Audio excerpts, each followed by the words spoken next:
نشرب كوباية عصير قصب عند محل صغير بس عتيق، مر عليه أشكال والوان وفنانين كتير.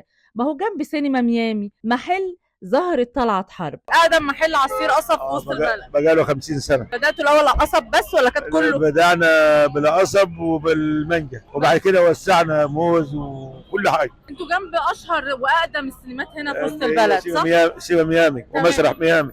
مين أشهر الفنانين اللي عدوا عليك؟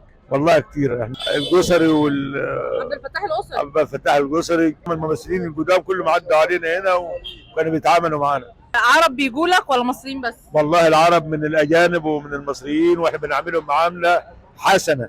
كل واحد ده يشرب ب 10، ده يشرب ب 10، ده يشرب ب5، ده يشرب ب5. الناس اللي ما جاتلكش او اللي لسه مش عارفه المكان، ما تقول لهم كده مكانك فين؟ 38 طلعت حرب وسط البلد، جر المسرح ميامي وسيما ميامي. شكرا لحضرتك. اي خدمه.